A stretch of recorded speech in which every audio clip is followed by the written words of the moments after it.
SQL server की configuration server machine पर कैसे करनी है और उसमें उसको सर्वर कैसे बनाना है और उसके क्लाइंट के साथ कम्युनिकेशन कैसे करनी है, ये दो पार्ट में हम करेंगे।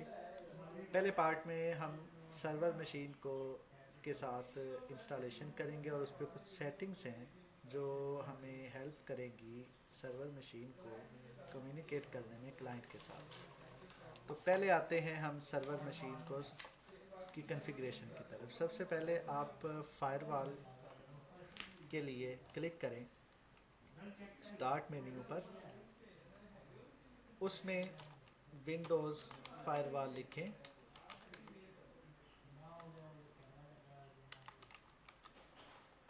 और विंडोज़ फायरवॉल पर क्लिक कर दें। अगर आपकी फायरवॉल सेटिंग ऑफ है तो कोई भी फर्दर सेटिंग करने की आपको ज़रूरत नहीं। अगर आप फायरवॉल ऑन है और उस पर आप काम करना चाहते हैं तो उसके लिए फिर आपको एडवांस सेटिंग पर जाना पड़ेगा। एडवांस सेटिंग पर क्लिक करने के साथ आप देख रहे हैं कि विंडोज़ फायरवॉल एडवांस सिक्योरिटी में 3 कॉलम्स आ रहे हैं।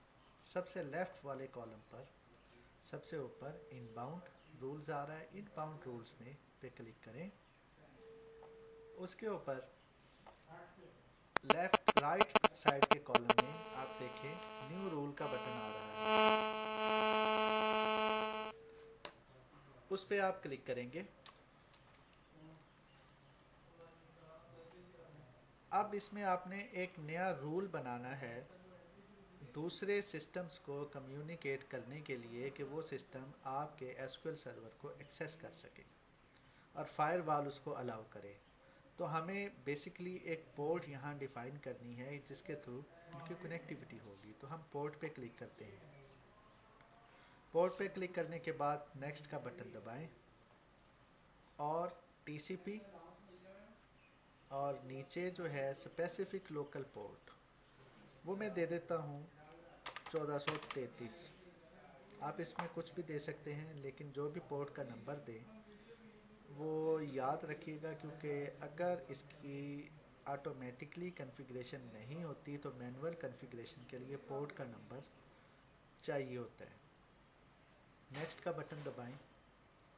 आगे ये सेटिंग सेम है, अलाउ कनेक्शन पे चेक रखें और नेक्स्ट का बटन दबा दें। उसके बाद इसमें आप अगर डोमेन को या प्राइवेट को नहीं देना चाहते, पब्लिकली एक्सेस देना चाहते हैं या प्राइवेट जो भी नेटवर्क आपने बनाया हुआ है, या इन तीनों को ही चेक रहने दें और चेक रहने के बाद आप नेक्स्ट का बटन दबा दें। बेसिकली इसका मकसद ये है कि जितने भी आप डोमेन या प्राइवेट या पब्लिक नेटवर्क टाइप्स हैं इन सबको एक्सेस देना चाहते हैं तो इनको चेक कर दें, किसी एक को देना चाहते हैं किसी एक को कर दें। उसके बाद इस रूल का कोई नाम रख दें। मैं यहाँ रख देता हूँ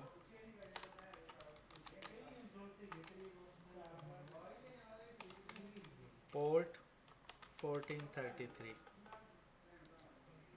इसको फिनिश किया। जैसे ही फिनिश किया देखा एक पोर्ट जो है वो आ गई है।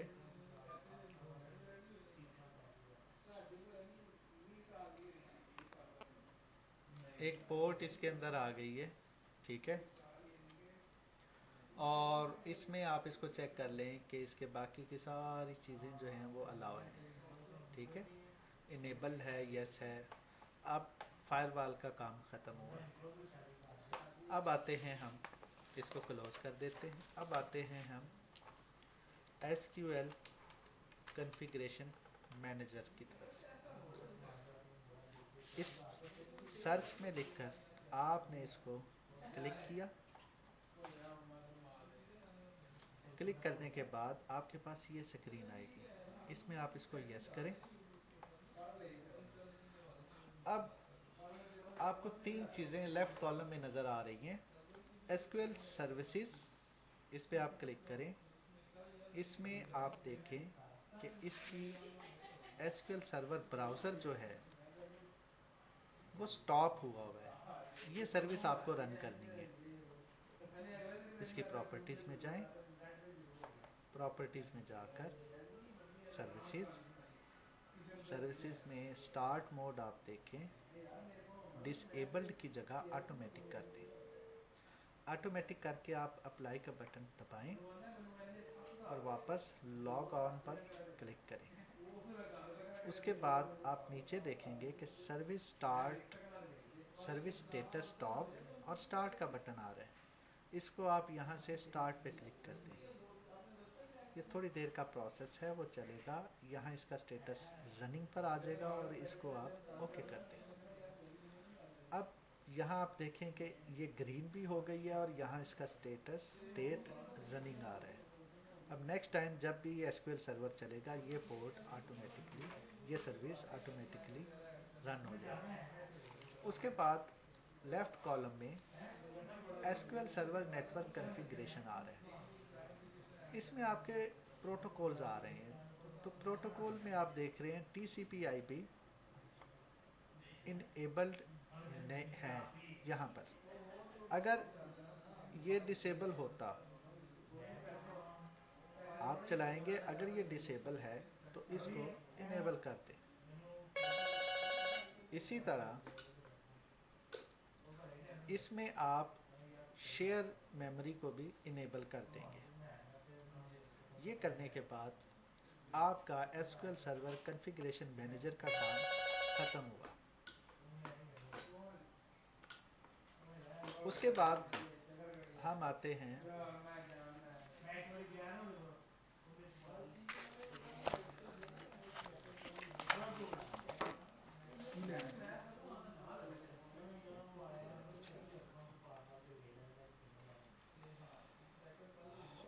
हम आते हैं विंडोज़ सिस्टम कंप्यूटर मैनेजर की तरफ।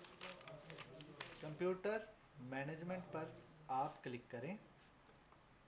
सर्च बार में सर्च करने के बाद यहाँ आकर आपने लेफ़्ट कॉलम में सर्विस एंड एप्लीकेशंस को ड्रॉप डाउन खोलना है। यहाँ पर सर्विसेज आ रही हैं। सर्विसेज पर क्लिक करें और इसमें एसक्यूएल सर्वर की सर्विसेज को आप देखें। ये आ गई एसक्यूएल सर्वर, ये आपका यूज़र, और इसको भी आप स्टार्ट कर दें। ऊपर आप देख रहे हैं कि एसक्यूएल सर्वर एजेंट को भी आपने, एसक्यूएल सर्वर ऑटोमेटिक पर है और ये स्टार्टेड है इसका स्टेटस। इसी तरह एसक्यूएल सर्वर ब्राउज़र ये भी स्टार्टेड पर है। ये हमने प्रीवियस प्रोसेस के अंदर इसको स्टार्ट किया था। तो अब यहाँ से भी मेक श्योर हो गया कि ये सर्विस हमारी इस वक्त स्टार्ट हुई है, रनिंग कंडीशन में है। तो इसको आप क्लोज़ कर दें। इसके बाद आप एसक्यूएल मैनेजमेंट स्टूडियो ओपन करें और इसको विंडोज़ ऑथेंटिकेशन मोड या एसक्यूएल सर्वर ऑथेंटिकेशन मोड जैसे आपने सेटिंग की है उसमें कर लें। कनेक्ट करें।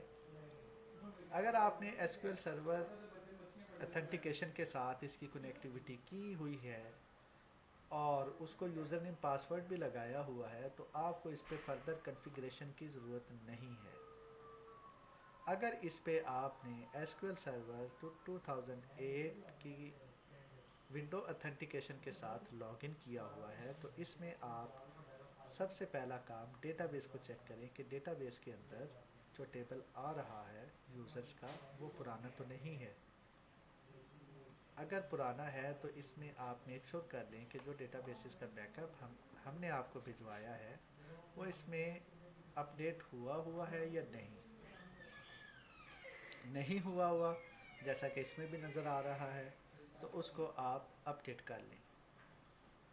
बैकअप रिस्टोर करने के बाद आप मेन सिक्योरिटी में आ जाएं, उसमें लॉगिन सेक्शन पे क्लिक करें और राइट क्लिक करने के बाद न्यू लॉगिन पर क्लिक कर दें। यहाँ हम विंडोज़ ऑथेंटिकेशन की बजाय एसक्यूएल सर्वर ऑथेंटिकेशन के साथ एक लॉगिन बनाएंगे। लॉगिन का नाम मैं यहाँ रख देता हूँ, कोई भी काशिफ रख देता हूँ। और इसको एसक्यूएल सर्वर ऑथेंटिकेशन के साथ कनेक्ट कर देता हूँ। अब यहाँ मैं इसका पासवर्ड 1 2 3 4 5 6 करैक्टर दे दिए। आप कोई सा भी इसको पासवर्ड रख सकते हैं, लेकिन पासवर्ड आप जहन नशीन कर लें या किसी जगह लिख लें ताकि बाद अज़ां इसको यूज़ किया जा सके। उसके बाद आप लेफ़्ट कॉलम में जनरल के नीचे सर्वर रोल्स पर क्लिक करें। वहाँ आप देखें कि आप जो यूज़र बनाने जा रहे हैं उसको सर्वर एडमिन का दर्जा दे रहे हैं या नहीं, तो उसमें आप सर्वर एडमिन पर क्लिक कर दें। फिर आप इस यूज़र को मैप करवा दें। जितनी भी डेटाबेसेस आप इस यूज़र को अलाउ करना चाहते हैं वो उसको अलाउ करते हैं। जैसे मेरी मतलूबा डेटाबेसेस ये सेंसस टीपी है, मैं सिर्फ इसी एक डेटाबेस को अलाउ करता हूँ। फिर लास्ट में स्टेटस पर क्लिक करें और मेक श्योर कर लें कि ये permission to connect database engine grant और लॉगिन इनेबल हो। उसके बाद आप ओके का बटन दबा दें।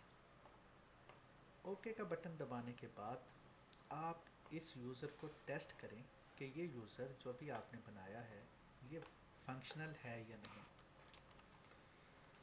उसके बाद हम आ जाते हैं इसमें एसक्यूएल सर्वर ऑथेंटिकेशन मोड पर इसको चेंज किया। यूज़र मैंने बनाया था काशिफ, पासवर्ड उसका 1 2 3 4 5 6 ये पासवर्ड रखा था। उसके साथ मैंने इसको कनेक्ट किया। ये फर्स्ट टाइम आपसे पासवर्ड वेरिफिकेशन मांगिएगा, तो उसमें आप इसको पासवर्ड की वेरिफिकेशन दे दें। ये देखा आपने कि ये डेटाबेस कनेक्ट हो गई, ये एसक्यूएल सर्वर कनेक्ट हो गया है। और इसकी डेटाबेसेस में जाएं तो आपके पास मुख्तलिफ डेटा सेट्स नज़र आ रहे हैं, लेकिन एक्सेस सिर्फ आप उसी एक डेटाबेस को कर सकते हैं जो मैंने अलाउ की थी। ये यकीन कर लेने के बाद कि आपका एसक्यूएल सर्वर सही काम कर रहा है, आप इसमें डीबी का बैकअप रिस्टोर कर सकते हैं।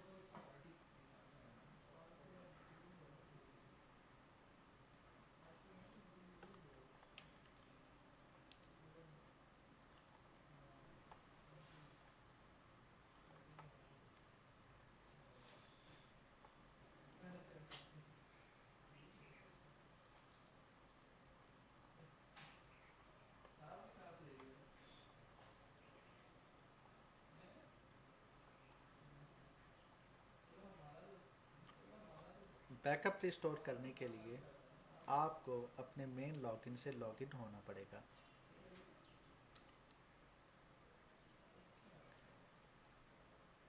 इसके बाद आप कोड की तरफ आएंगे और .NET का फ्रेमवर्क कोड रन करने से पहले चेक करेंगे। .NET का फ्रेमवर्क इंस्टॉल करने के लिए गूगल पर जाएं,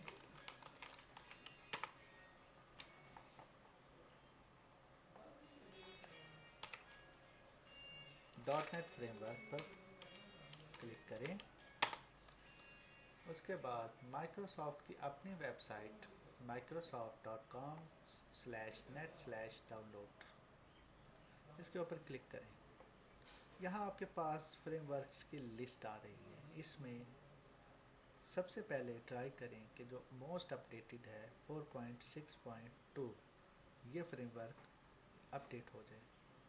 अगर ये नहीं होता तो इससे लोअर वर्जन, इससे लोअर वर्जन, और अगर ये भी नहीं होता 4.5.2 तो देन आप मैनुअल सर्च करें 4.5.0 .NET फ्रेमवर्क और उसको डाउनलोड करके इंस्टॉल कर लें। उसकी इंस्टॉलेशन के बाद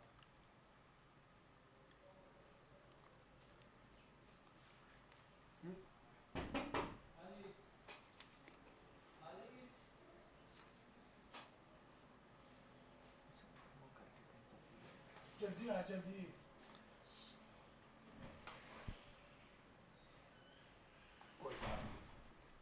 उसके बाद हम सॉफ्टवेयर के फोल्डर में जाएंगे।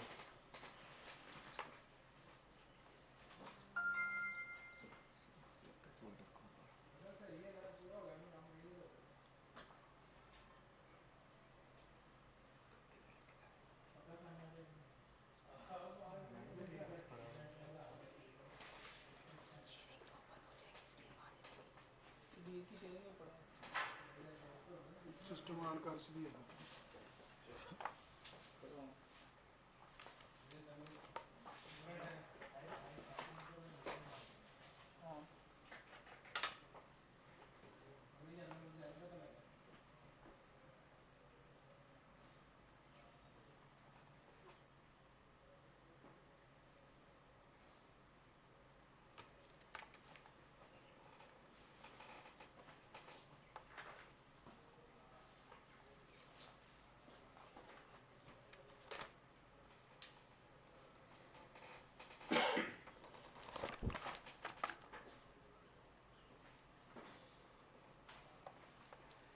उसके बाद आप देखें कि इसमें डेटाबेस का बैकअप और ये दोनों चीज़ें मौजूद हैं।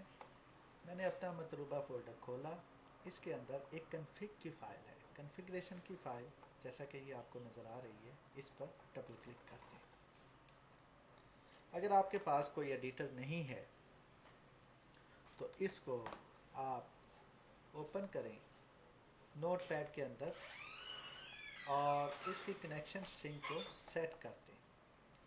जैसा कि ये देखें कि मैंने इसको यहाँ से डिस्कनेक्ट करने के बाद कनेक्ट किया तो इसका सर्वर नेम जो है वो ये AISPC आ रहा है। तो मैंने अपनी स्ट्रिंग को उससे रिप्लेस कर दिया। फिर दूसरा काम, इंटीग्रेटेड सिक्योरिटी ट्रू है, इसको आप फॉल्स कर दें। मैं बताता चलूँ, ये उन सिस्टम्स की सेटिंग है जो एंड कंप्यूटिंग या डोमेन पर नहीं है। वर्क ग्रुप पर जो सिस्टम, जिन सिस्टम का नेटवर्क बना है, ये उनकी सेटिंग के बारे में मैं बता रहा हूँ। जो डोमेन पर है वो इसमें कोई फर्दर सेटिंग नहीं करेंगे, जो एंड कंप्यूटिंग पर है वो इसमें कोई फर्दर सेटिंग नहीं करेंगे, सिर्फ डेटा सोर्स चेंज करेंगे और उनकी डेटाबेस सॉफ्टवेयर से कनेक्ट हो जाएगी। तो वर्क ग्रुप वाले इसमें सिक्योरिटी के बाद, फॉल्स के बाद सेमीकोलन ऐड करें और एक नया आईडी, एक नई एंटिटी, यूज़र आईडी ऐड करें जो मैंने यूज़र बनाया है। उसके बाद सेमीकोलन लगाएं, फिर पासवर्ड दें और पासवर्ड जो कि मैंने 1 2 3 4 5 6 रखा है वो देने के बाद इसको सेव कर दें।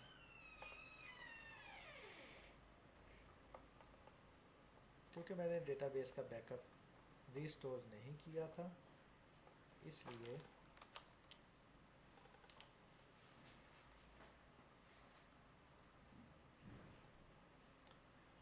इसका बैकअप रिस्टोर कर लें।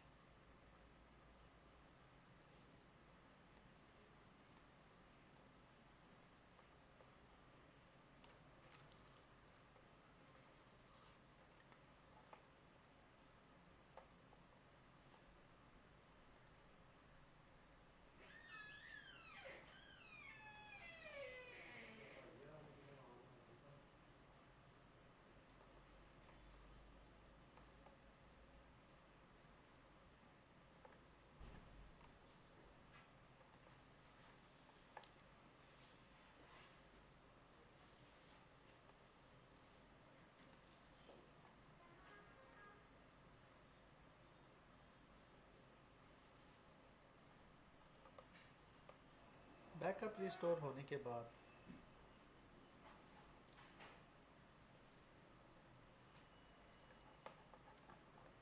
इसमें टेबल्स में डेटा मौजूद है। अब लॉगिन प्रोसेस की तरफ आते हैं।